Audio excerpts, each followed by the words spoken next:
মেধাভিত্তিক বাংলাদেশ বিনির্মাণের লক্ষ্যে সকল ধরনের নিয়োগ, বদলি ও পদোন্নতিতে মেধা, সততা, দক্ষতা, অভিজ্ঞতা, প্রশিক্ষণ, যোগ্যতাই প্রধান মাপকাঠি হিসেবে বিবেচনা করা হবে। সরকারি কর্মচারীরা বিগত প্রায় 11 বছর যাবৎ একই বেতন কাঠামোতে বেতন ভাতা পাচ্ছেন। ইতিমধ্যে মূল্যস্ফীতিজনিত কারণে জীবনযাত্রার ব্যয় অনেক বৃদ্ধি পেয়েছে। আমরা সরকারি কর্মচারীদের জন্য নতুন বেতন কাঠামো আগামী 1 জুলাই 2026 হতে ধাপে ধাপে বাস্তবায়ন করার ঘোষণা দিচ্ছে মাননীয় স্পিকার। আমি আমির খসরু মাহমুদ চৌধুরী, অর্থমন্ত্রী, 2025-26 অর্থবর্ষের সম্পূরক বাজেট এবং 2026-27 অর্থবর্ষের প্রস্তাবিত বাজেট এই মহান সংসদে উপস্থাপনের জন্য অনুমতি প্রার্থনা করছি। আপনাকে ধন্যবাদ মাননীয় স্পিকার। অনুমতি দেওয়া হলো। মাননীয় অর্থমন্ত্রী, আপনি বাজেট উপস্থাপন করুন।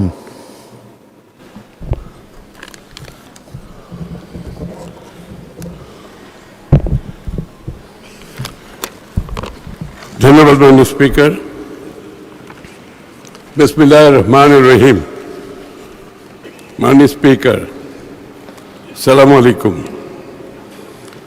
দীর্ঘ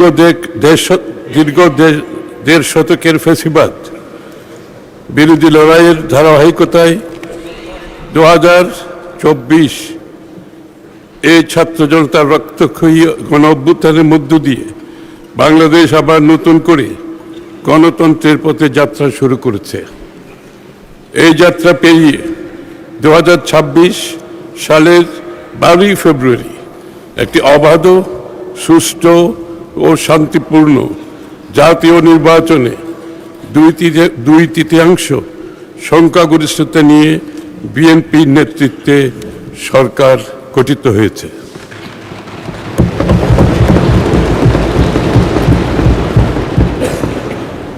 সরকারের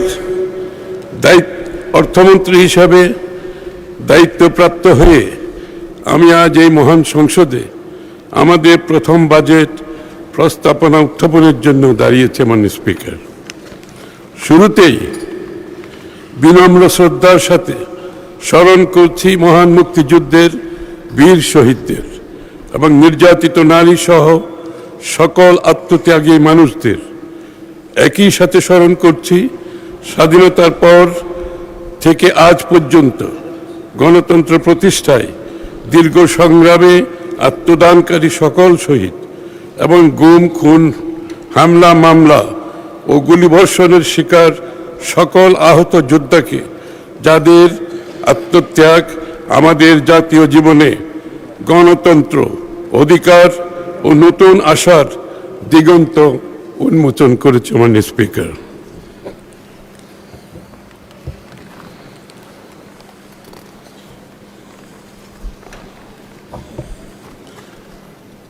দেশ ও জনগণের প্রতিটি ক্রান্তি লগ্নে শহীদ প্রেসিডেন্ট জিয়াউর রহমান এবং পরবর্তীতে দেশনেত্রী বেগম খালেদা জিয়ার নেতৃত্বে বিএনপি বরাবরই জনগণের আশা আকাঙ্ক্ষার পক্ষে অবস্থান নিয়েছে এবং দেশকে এগিয়ে নিয়েছে।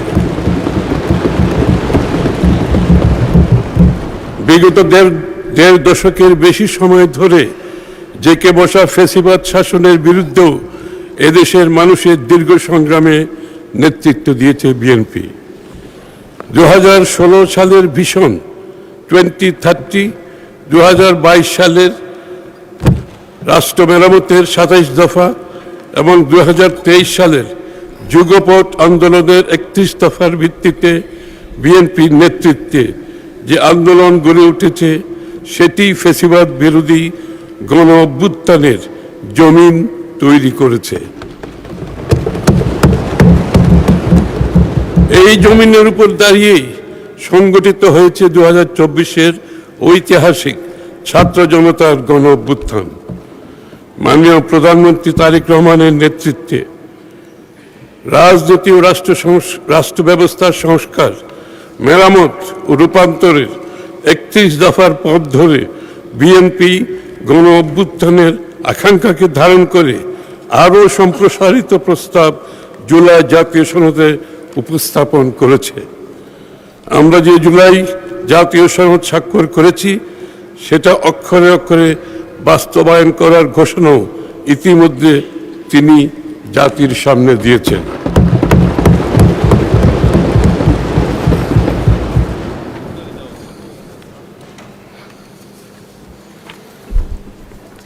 কিন্তু এটাও একের সাথে মনে রাখা দরকার, অর্থনীতির গণতন্ত্রায়ন, ইকোনমিক ডেমোক্রেটাইজেশন, অর্থাৎ সব মানুষের জন্য অন্তর্ভুক্তিমূলক ও জবাবদিহিপূর্ণ অর্থনৈতিক ব্যবস্থা ও মানবিক বিবেচনা সম্পন্ন সামাজিক সাংস্কৃতিক সম্পর্ক গড়ে ওঠা ছাড়া এই রাজনৈতিক সংস্কার টেকসই হবে না। মানুষের জন্য নিরাপদ, সমৃদ্ধ, মর্যাদাশীল জীবন নিশ্চিতকরণে সরকারের অভিপ্রায়ের একটি প্রতিফলন। মাননীয় স্পিকার, আগেই উল্লেখ করেছি, ফ্যাসিবাদী শাসনামলে অর্থনৈতিক নীতি পরিকল্পনায় বৃহত্তর জাতীয় স্বার্থকে জলাঞ্জলি দিয়ে ক্ষুদ্র দলীয় ও গোষ্ঠীগত দুরভিসন্ধি ছিল প্রধান প্রবণতা। ফলে একদিকে দেশের খেটে খাওয়া মানুষের কষ্টার্জিত অর্থ সম্পদ দুর্নীতি দুর্বৃত্তায়নের মাধ্যমে মুষ্টিমেয় লুটেরাদের হস্তগত হয়েছে এবং বিদেশে পাচার করা হয়েছে। অন্যদিকে সামষ্টিক অর্থনৈতিক ব্যর্থতাগুলোকে ঢাকা হয়েছে মিথ্যা পরিসংখ্যান ও কথার ফুলঝুরি দিয়ে।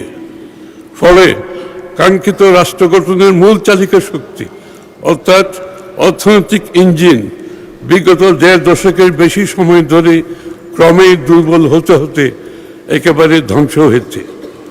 আমরা সেই ধ্বংসস্তূপের মধ্যে থেকেই নতুন যাত্রার প্রতিশ্রুতি বাস্তবায়ন করতে চাইছি। আমাদের স্পিকার, নির্বাচনী ইশতেহারে আমরা গণতন্ত্র, জবাবদিহিতা, সুশাসন, ন্যায়ভিত্তিক উন্নয়ন এবং অর্থনৈতিক সুযোগের বিস্তারের উপর জোর দিয়ে একটি মানবিক, গণতান্ত্রিক, কল্যাণমুখী বাংলাদেশ গড়ে তোলার রূপরেখা উপস্থাপন করেছিলাম। সরকার গঠনের পর দ্রুততম সময়ের মধ্যে সেই লক্ষ্যে আমরা ইতিমধ্যে কাজও শুরু করেছি।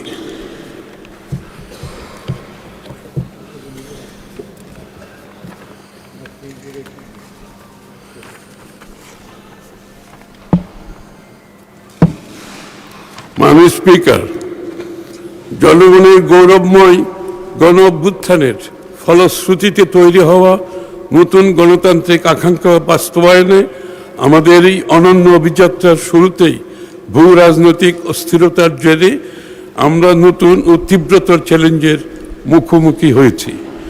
মধ্যপ্রাচ্যে যুদ্ধ পরিস্থিতির পাশাপাশি গোটা বিশ্বে যে নতুন রাজনৈতিক, অর্থনৈতিক মেরুকরণের বাস্তবতা তৈরি হয়েছে তা গোটা বিশ্বকে, বিশেষ করে আমাদেরকে বড় চ্যালেঞ্জের সম্মুখীন করেছে। দেশের অর্থনীতির ভগ্নদশার পাশাপাশি বৈশ্বিক অস্থিরতার তৈরি হওয়া নতুন ঝুঁকিসমূহ মোকাবিলার প্রত্যয়কে কেন্দ্র রেখেই আমরা এবারের বাজেট স্থিতিশীলতা, বিনিয়োগ, উৎপাদন, কর্মসংস্থান, সর্বোপরি ন্যায্যতাকে মূল বিবেচনায় নিয়ে পরিকল্পনা করেছি, সামষ্টিক কৌশল নির্ধারণ করেছি।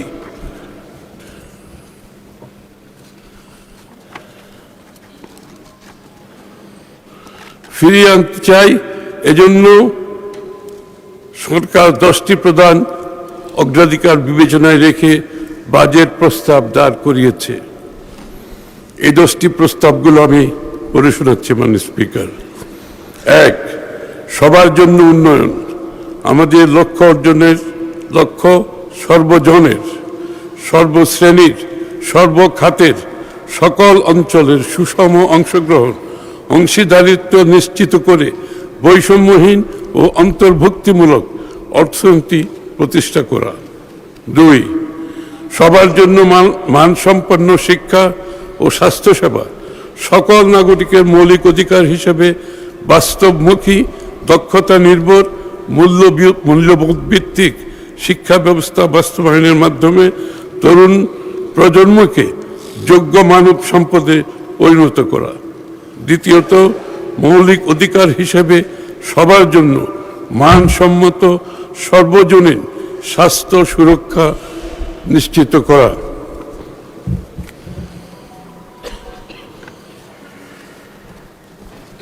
5, বিনিয়ন্ত্রণকরণ, ডিরেগুলেশন এবং সাশ্রয়ী ও সহজীকৃত ব্যবসার পরিবেশ সৃষ্টি করা।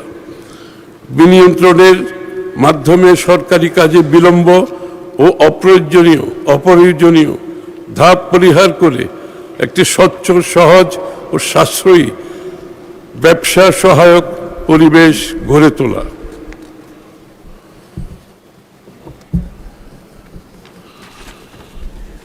ফিরিয়ে আনা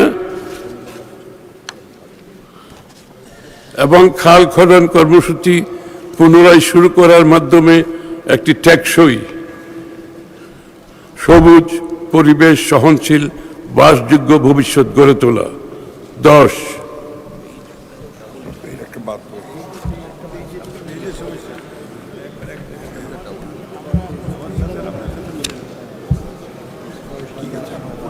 আট, 9, 5, 8, 9, 8 তো ঠিক আছে, 8 আছে, ঠিক আছে। এই তো 9 তো প্রাণ প্রকৃতি, আচ্ছা আচ্ছা, আর্থিক খাতে, সরি। 5-এর পরে বিনিয়ন্ত্রণের পরে 6 হচ্ছে আর্থিক খাতের স্থিতিশীলতা।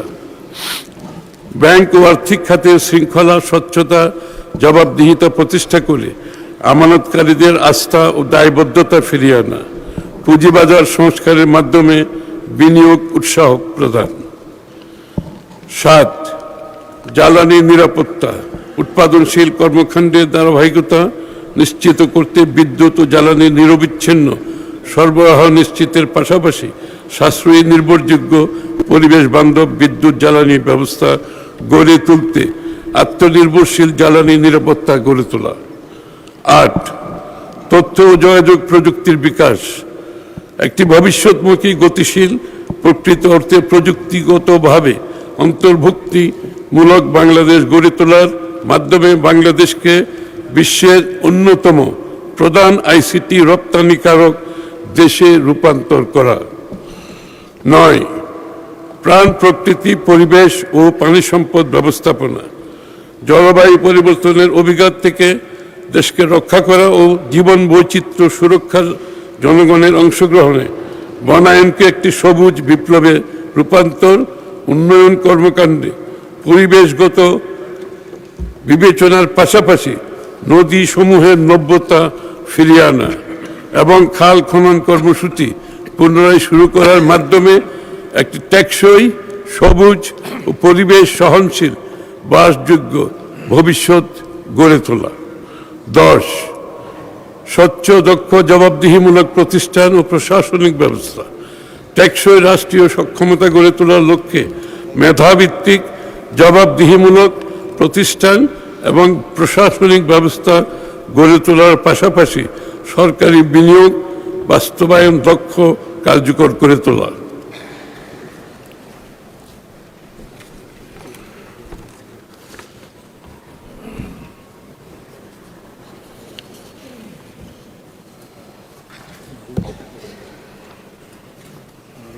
মাননীয় স্পিকার, এইসব অগ্রাধিকারের পাশাপাশি মূলধারার অর্থনীতি থেকে বিচ্ছিন্ন থাকা ক্রিয়েটিভ অর্থনীতি, ক্রিয়েটিভ ইকোনমি, ক্রীড়া অর্থনীতি, স্পোর্টস ইকোনমি, সবুজ অর্থনীতি, গ্রিন ইকোনমি, সুনীল অর্থনীতি, ব্লু ইকোনমি এর মতো খাতগুলোকে আমরা জাতীয় অর্থনীতির একেবারে কেন্দ্রে নিয়ে আসতে চাই। বিনিয়োগ বৃদ্ধিতে এবং বাজেটের অগ্রাধিকার নির্ধারণে ও বাস্তবায়নে আমরা নীতিগতভাবে প্রধান বিবেচনায় রাখছি ভ্যালু ফর মানি, অর্থাৎ সীমিত সম্পদের সর্বোত্তম সদ্ব্যবহার, রিটার্ন অন ইনভেস্টমেন্ট, অর্থাৎ জনগণের সম্পদ যেখানে যে সকল প্রকল্পে বিনিয়োজিত হবে তার কার্যকর অর্থনৈতিক সুফল মূল্যায়ন, কর্মসংস্থান সৃষ্টি, জব ক্রিয়েশন, অর্থাৎ সরকারের বিনিয়োগের সুনির্দিষ্টভাবে কর্মসংস্থান তৈরিতে ভূমিকা। 4, পেশাগত বিবেচনা, পরিবেশগত বিবেচনা, এনভায়রনমেন্টাল কনসিডারেশন, অর্থাৎ প্রাণ প্রকৃতি পরিবেশ সুরক্ষার দিকে সজাগ দৃষ্টি।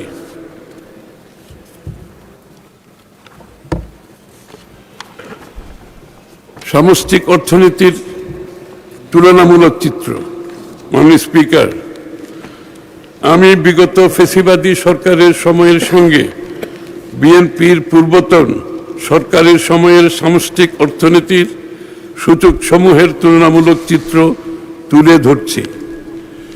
2005-06 অর্থ বছরে জিডিপির প্রবৃদ্ধি অর্জিত হয়েছিল 6.78%। আবার রিপিট করছি আমি, 2005-06 অর্থ বছরে জিডিপির প্রবৃদ্ধি অর্জিত হয়েছিল 6.78%, কিন্তু পরবর্তীতে পতিত সরকারের সময়ে 23-24 অর্থ বছরে তা 4.22% এবং 24-25 অর্থ বছরে 3.49% নেমে এসেছে। মাননীয় স্পিকার, 6.78 থেকে 3.49% নেমে এসেছে।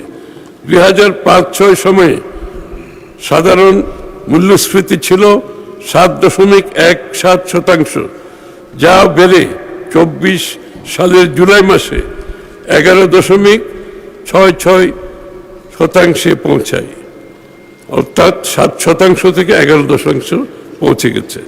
সম্পদের অসম বন্টন ব্যবস্থা, সুশাসনের অভাব, দুর্নীতির কারণে অর্থনৈতিক বৈষম্য বেড়েছে।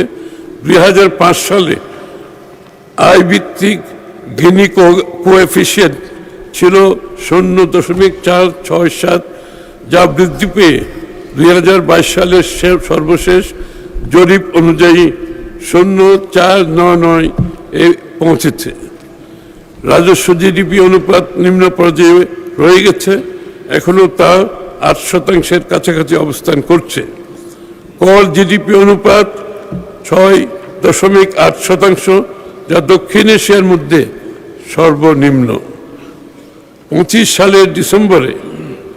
2005 সালের ডিসেম্বরে সামগ্রিক ব্যাংকিং খাতে খেলাপি ঋণের হার ছিল 13.6%। পক্ষান্তরে 2025-26 অর্থ বছরে প্রথম প্রান্তিকে খেলাপি ঋণ বেড়ে 35.73% দাঁড়িয়েছে, যার পরিমাণ প্রায় 6,44,000 কোটি টাকা। মানে স্পিকার, লক্ষ্য করুন, 13% থেকে ঋণ খেলাপি, বিএনপি 13% সময়ের থেকে ঋণ খেলাপি এসে দাঁড়িয়েছে 35%। 2005 সালে সামগ্রিক ব্যাংকিং খাতে মূলধন পর্যাপ্ততা, ক্যাপিটাল অ্যাডিকুয়েসি রেশিও ছিল 7.3%। 2025 সালের শেষে ঋণাত্মক, অর্থাৎ -2.64% নেমে এসেছে। 7.3 থেকে -2.64% নেমে এসেছে।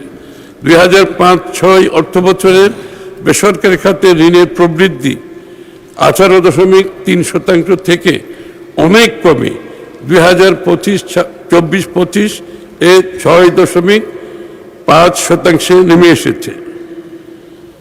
লুটপাট, অব্যবস্থাপনা, স্ক্যাম, ভুল নীতি গ্রহণের মাধ্যমে পুঁজিবাজারকে সম্পূর্ণ ধ্বংস এবং এর উপর বিনিয়োগকারীদের আস্থা পুরোপুরি নষ্ট হয়েছে।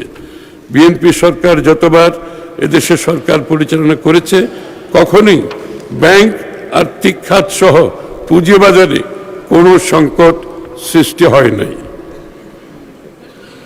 2006 সালের বৈদেশিক ঋণ ছিল 1,30,000 অর্থাৎ বিএনপির সময় 1,30,000 বৈদেশিক ঋণ ছিল, 1,30,000 কোটি টাকা, যা 2024 সালে প্রায় 6.5 গুণ বেড়ে 8,12,000 কোটি টাকা হয়েছে। মানে স্পিকার, 1,30,000 কোটি টাকা থেকে 8,12,000 কোটি টাকা বর্তমানে বাংলাদেশের ঋণ হয়েছে। আমাদের রেখে যাওয়া অভ্যন্তরীণ ঋণ 65,000 কোটি টাকা থেকে প্রায় 16 গুণের বেশি বৃদ্ধি পেয়ে দাঁড়িয়েছে 10,77,000 কোটি টাকায়, যা উদ্বেগের বিষয়। মাননীয় স্পিকার, সুদ ব্যয় 2005-06 সালে 8,500 কোটি টাকা থেকে 13 গুণের বেশি বৃদ্ধি পেয়ে 2023-24 সালে 1,14,700 কোটি টাকায় পৌঁছেছে। IMF ও বিশ্ব ব্যাংকের বিশ্লেষণ অনুযায়ী বাংলাদেশের ঋণমান আমাদের রেখে যাওয়া নিম্ন ঝুঁকি ক্যাটাগরি হতে বর্তমানে মধ্যম ঝুঁকির দেশে অবনমন হয়েছে।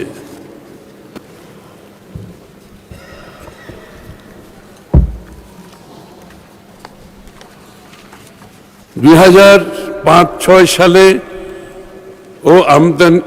রপ্তানি ও আমদানির প্রবৃদ্ধি ছিল যথাক্রমে 21.6% ও 12.2%।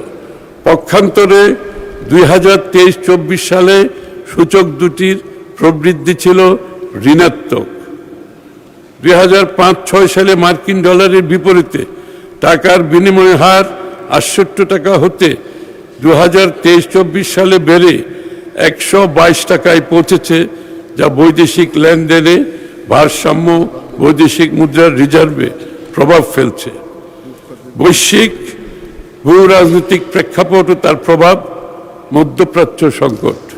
মাননীয় স্পিকার, আমাদের সরকার গঠনের 10 দিনের মাথায় মধ্যপ্রাচ্য সংকট শুরু হয়। অর্থনীতিতে আকস্মিক ঝুঁকি তৈরি হয়। মধ্যপ্রাচ্যের সংকটে আন্তর্জাতিক বাজারে জ্বালানি তেল, LNG ও সারের দাম দ্বিগুণেরও বেশি বৃদ্ধি পেয়েছে। জ্বালানির মূল্য বৃদ্ধি বিদ্যুৎ, কৃষি, পরিবহন ও শিল্পে উৎপাদন ব্যয় বাড়িয়েছে, ফলে মূল্যস্ফীতি ও ভর্তুকির চাপ বৃদ্ধি পেয়েছে। আমদানি ব্যয় বৃদ্ধিতে বৈদেশিক মুদ্রার রিজার্ভের উপর চাপ বেড়েছে। মধ্যপ্রাচ্য আমাদের প্রবাসী জনগোষ্ঠীর জন্য সবচেয়ে গুরুত্বপূর্ণ গন্তব্য। তাই এই অঞ্চলে দীর্ঘস্থায়ী অস্থিরতার কারণে কর্মসংস্থান ও প্রবাস আয় প্রবাহের উপর প্রভাব পড়তে পারে।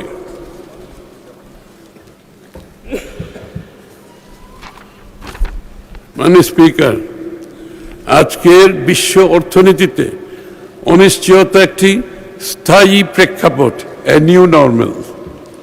যুদ্ধ, বৈশ্বিক জ্বালানি বাজারের অস্থিরতা, সুদ হারের ঊর্ধ্বগতি, বাণিজ্য শুল্কের অনিশ্চয়তা এবং সরবরাহ ব্যবস্থায় বিঘ্ন, এসবের যে কোনো একটি ঘটনাই অল্প সময়ের মধ্যে দেশের আমদানি নির্ভর অর্থনীতির উপর বড় চাপ সৃষ্টি করতে পারে।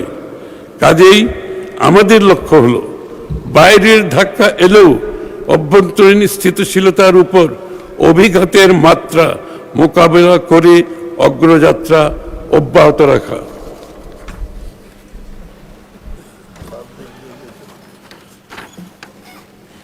সরকারের মধ্যমেয়াদী অর্থনৈতিক নীতি কৌশল।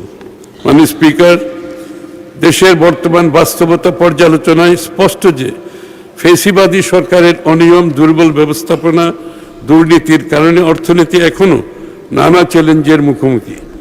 তবে আমরা বিশ্বাস করি যে রাজনৈতিক সদিচ্ছা, সঠিক নীতি, কার্যকর সংস্কার, বাস্তবমুখী পরিকল্পনার মাধ্যমে এই পরিস্থিতি থেকে উত্তরণ সম্ভব। অর্থনীতির পুনরুদ্ধার, বাজারে আস্থা ফিরিয়ে আনা এবং নতুন প্রবৃদ্ধির সুযোগ সৃষ্টিতে সরকার নিরলসভাবে কাজ করে যাচ্ছে। মাননীয় স্পিকার, একটি শক্তিশালী ও সমৃদ্ধ অর্থনীতির ভিত্তি গড়ে উঠে দেশের প্রতিটি নাগরিকের সৃজনশীলতা, শ্রম, দক্ষতা ও উৎপাদনশীল সক্ষমতার উপর। সেই কারণে বর্তমান সরকার অন্তর্ভুক্তিমূলক অর্থনৈতিক রূপান্তরের পথে যাত্রা শুরু করছে। ফলে উন্নয়নের সুফল সমাজের সকল স্তরের মানুষের কাছে পৌঁছে যাবে। এই লক্ষ্যকে সামনে রেখে দেশের অর্থনীতিতে স্থিতিশীলতা অর্জন, পুনর্গঠন, বিনিয়োগ নির্ভর প্রবৃদ্ধির পথে এগিয়ে নিতে মধ্যমেয়াদী কৌশল কাঠামো প্রণয়ন করেছি। মাননীয় স্পিকার, এই কাঠামোর আওতায় 2030-31 অর্থবছরের মধ্যে আমরা দেশের প্রকৃত জিডিপির 8.5% উন্নীত করতে, মূল্যস্ফীতি 5% নামিয়ে আনতে, প্রত্যক্ষ বিদেশি বিনিয়োগের পরিমাণ জিডিপির 2%,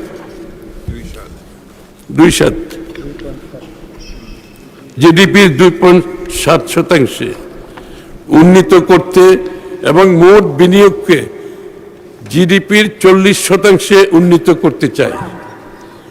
অর্থনীতিতে গতি সঞ্চারের লক্ষ্যে আমাদের সরকার এই পরিকল্পনা 3টি ধাপে বাস্তবায়ন করবে, যাকে আমরা 3R, রিকভারি অ্যান্ড স্টেবিলাইজেশন,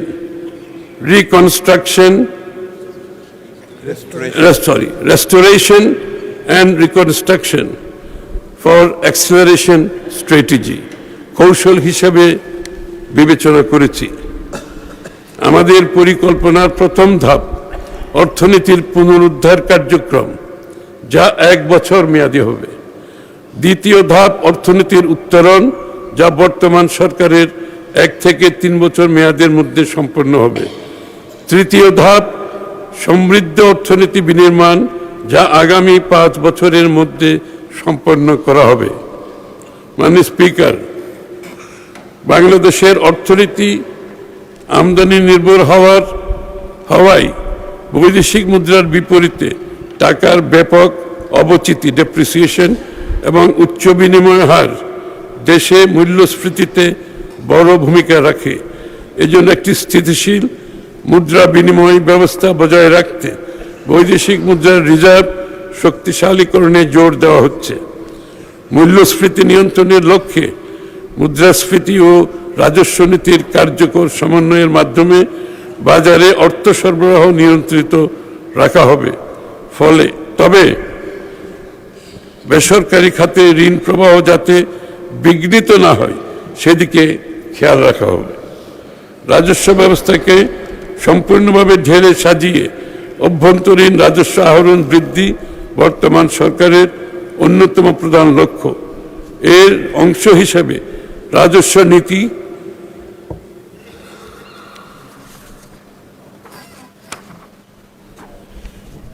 রাজস্ব ব্যবস্থাপনাকে আলাদা করার উদ্যোগ নেওয়া হয়েছে। এক্ষেত্রে কর সংশ্লিষ্ট বিশেষজ্ঞদের সমন্বয়ে কর নীতি প্রণয়ন করা হবে। কর ব্যবস্থাপনাকে সম্পূর্ণ অটোমেশনের আওতায় আনার মাধ্যমে রাজস্ব ফাঁকি রোধ করা হবে এবং কর ব্যবস্থায় জনগণের হয়রানি নিরসন করে আস্থা ফিরিয়ে আনা হবে। বর্তমানে কর জিডিপির অনুপাত 6.8%, যা আমরা আগামী 2030-31 অর্থবছরের মধ্যেই 9.6% এবং রাজস্ব জিডিপির অনুপাত বর্তমান 8% থেকে 11% উন্নীত করব। ফ্যাসিবাদী সরকারের সময়ে দুর্নীতি ও সংশ্লিষ্ট অপরিকল্পিত প্রকল্প গ্রহণ এবং তার অর্থায়নের জন্য বিপুল পরিমাণে ঋণ গ্রহণ করায় আমাদের ডেট সাস্টেইনেবিলিটি ঝুঁকির মুখে পড়েছে। আমরা বর্তমান মধ্যম মানের ঝুঁকি থেকে নিম্ন ঝুঁকির ঋণ মানে ফিরে আসতে চাই।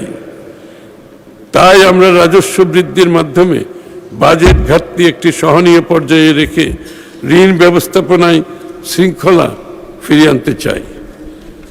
আমরা বিশ্বাস করি অতীতের ঋণ নির্ভর আমরা বিশ্বাস করি অতীতের ঋণ নির্ভর প্রবৃদ্ধির ধারা থেকে বেরিয়ে এসে উৎপাদন, কর্মসংস্থান ও বেসরকারি বিনিয়োগ কেন্দ্রিক অর্থনীতি গড়ে তোলার সময় এসেছে। তাই টেকসই অর্থনৈতিক অগ্রগতির জন্য ঋণ নির্ভরতা কমিয়ে বিনিয়োগ বাড়ানোর নীতি কৌশল গ্রহণ করা হচ্ছে। মাননীয় স্পিকার, অর্থনীতির পুনরুদ্ধার ও বিনিয়োগ প্রবাহ সচল রাখতে সরকারের মধ্যমেয়াদী কৌশলের অন্যতম প্রধান অগ্রাধিকার হচ্ছে ব্যাংক ও আর্থিক খাতে শৃঙ্খলা আনয়নের মাধ্যমে এই খাতের প্রতি আস্থা পুনঃপ্রতিষ্ঠা। এই লক্ষ্যে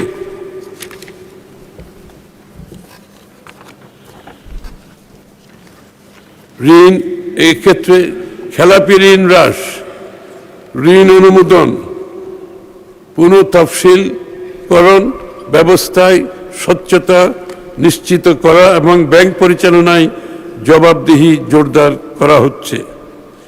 দুর্বল ব্যাংকসমূহের আর্থিক সক্ষমতা পুনর্গঠনের জন্য ঝুঁকি ভিত্তিক তদারকি ব্যবস্থা চালু করা হবে এবং প্রয়োজনীয় ক্ষেত্রে পুনর্মূলধনীকরণ রিক্যাপিটালাইজেশন ও ব্যবস্থাপনা সংস্কার কার্যক্রম গ্রহণ করা হবে।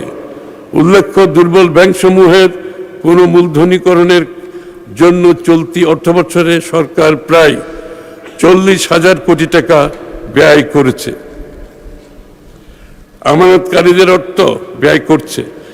আমানতকারীদের অর্থ ফেরত প্রদানের লক্ষ্যে ব্যাংক পুনর্গঠনের উদ্যোগ নেওয়া হয়েছে। আমরা বিদেশে পাচার হওয়া অর্থ ফেরত আনতে কার্যকর উদ্যোগ গ্রহণ করছি। ব্যাংক কার্যক্রম পরিচালনায় রাজনৈতিক নিয়োগ ও হস্তক্ষেপ বন্ধ করা হয়েছে। আবার পড়ছি, ব্যাংক কার্যক্রম পরিচালনায় রাজনৈতিক নিয়োগ ও হস্তক্ষেপ বন্ধ করা হয়েছে। এটিকে পারিবারিক প্রভাবমুক্ত করার জন্য আইনের প্রয়োজনীয় সংশোধন করা হয়েছে। এটা একটা বিশাল স্টেপ মাননীয় স্পিকার। একটি রাজনৈতিক দলের পক্ষে এই ধরনের স্টেপ অনেক বড় স্টেপ। ব্যাংকিং খাতে আন্তর্জাতিক মানদণ্ড ভিত্তিক ঝুঁকি ব্যবস্থাপনা, মূলধন পর্যাপ্ততা এবং কর্পোরেট গভর্নেন্স নিশ্চিত করা হবে, যাতে আর্থিক প্রতিষ্ঠানসমূহ দীর্ঘমেয়াদে স্থিতিশীল ও প্রতিযোগিতামূলক হয়ে উঠতে পারে। আর্থিক অন্তর্ভুক্তির পরিধি বাড়িয়ে নারী, তরুণ উদ্যোক্তা ও প্রান্তিক জনগোষ্ঠীর জন্য অর্থায়নের সুযোগ সম্প্রসারণ করা হবে। মাননীয় স্পিকার, আমাদের সরকার দেশের অর্থনীতির পুনর্গঠনের অংশ হিসাবে একটি আধুনিক, শক্তিশালী, টেকসই আর্থিক ব্যবস্থা গড়ে তোলার লক্ষ্যে ব্যাংক ও পুঁজিবাজার খাতে কাঠামোগত সংস্কার বাস্তবায়ন করতে বদ্ধপরিকর। আমরা ঋণ নির্ভর বিনিয়োগকে ইকুইটিতে রূপান্তর করেছি। আমাদের লক্ষ্য বর্তমান ঋণ ভিত্তিক অর্থনীতি থেকে দূরে সরে এসে বিনিয়োগ ভিত্তিক অর্থনীতি গড়ে তোলা। দীর্ঘমেয়াদী বিনিয়োগ অর্থায়নের জন্য বন্ড মার্কেট এবং বিকল্প অর্থায়ন ব্যবস্থার উন্নয়ন করা হবে, যাতে ব্যাংক নির্ভর অর্থায়নের উপর চাপ কমে। Corporate bond, mutual fund, green bond, সুকুক এবং অন্যান্য দীর্ঘমেয়াদী বিনিয়োগ উপকরণের উন্নয়ন কাজ চলমান আছে। মাননীয় স্পিকার, দীর্ঘমেয়াদী অর্থায়নের বিকল্প উৎস গড়ে তুলতে কর্পোরেট বন্ড মার্কেট সম্প্রসারণ, স্থানীয় সরকার ও নগর অবকাঠামো উন্নয়নে পৌর বন্ড, মিউনিসিপ্যাল বন্ড ইস্যুর কাঠামো প্রণয়ন করা হচ্ছে। মাননীয় স্পিকার, সরকার শিল্প, সেবা, ক্ষুদ্র ও মাঝারি উদ্যোগ, তথ্য প্রযুক্তি এবং আধুনিক কৃষিভিত্তিক শিল্পে কর্মসংস্থান সম্প্রসারণকে সর্বোচ্চ গুরুত্ব দিচ্ছে। শ্রমবাজারের চাহিদাভিত্তিক কারিগরি ও বৃত্তিমূলক প্রশিক্ষণ সম্প্রসারণ, তরুণ উদ্যোক্তাদের অর্থায়ন সহায়তা এবং নারী ও প্রান্তিক জনগোষ্ঠীর কর্মসংস্থানের সুযোগ বৃদ্ধি করা হচ্ছে। মেধাভিত্তিক বাংলাদেশ বিনির্মাণের লক্ষ্যে সকল ধরনের নিয়োগ, বদলি ও পদোন্নতিতে মেধা, সততা, দক্ষতা, অভিজ্ঞতা, প্রশিক্ষণ, যোগ্যতাই প্রধান মাপকাঠি হিসেবে বিবেচনা করা হবে। সরকারি কর্মচারীরা বিগত প্রায় 11 বছর যাবৎ একই বেতন কাঠামোতে বেতন ভাতা পাচ্ছেন। ইতিমধ্যে মূল্যস্ফীতিজনিত কারণে জীবনযাত্রার ব্যয় অনেক বৃদ্ধি পেয়েছে। আমরা সরকারি কর্মচারীদের জন্য নতুন বেতন কাঠামো আগামী 1 জুলাই 2026 হতে ধাপে ধাপে বাস্তবায়ন করার ঘোষণা দিচ্ছে মাননীয় স্পিকার।